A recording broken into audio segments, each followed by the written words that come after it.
So I think meaning is subjective, something personal we may not all agree on. But that shouldn't be an invitation to egotism or self-absorption.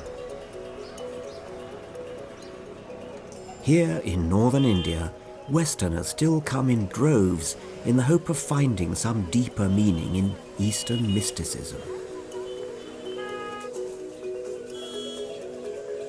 People go up mountains for refreshment. They go up mountains for wisdom. Moses went up Mount Sinai and came down with the tablets of traditional Hebrew wisdom. There are lots of people who come from all over the world to a place like this, up a mountain like this, where there's a Tibetan monastery, seeking what they would call spiritual wisdom. Geshe Lhakdor is a master of Tibetan Buddhism. He's the Dalai Lama's official translator and archivist.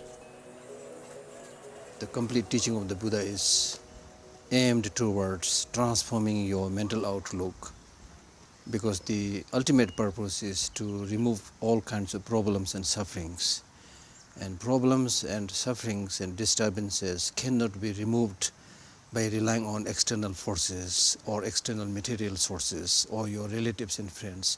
At the end of the day, the real source of long-lasting peace and happiness has to come from within.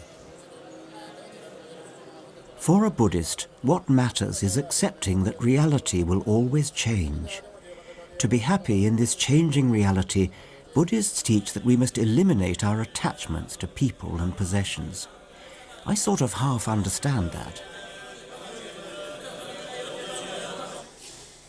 They try to get that sense of direction or happiness from material accumulation, from marriage, from wealth, from name. But in all these cases, here or there, they get a lot of problems, a lot of difficulties. So do you think that we in the West are too materialistic in our way of life? I think so. To be honest, I think so. I think I would agree with you that one doesn't want to devote one's life to accumulating material, sort of hedonistic happiness.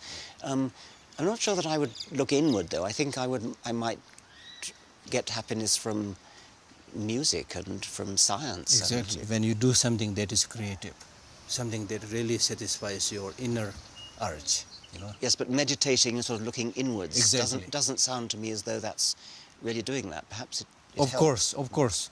The peace and happiness, the tranquility that you get when you know how to stay alone and go within cannot be matched by anything else.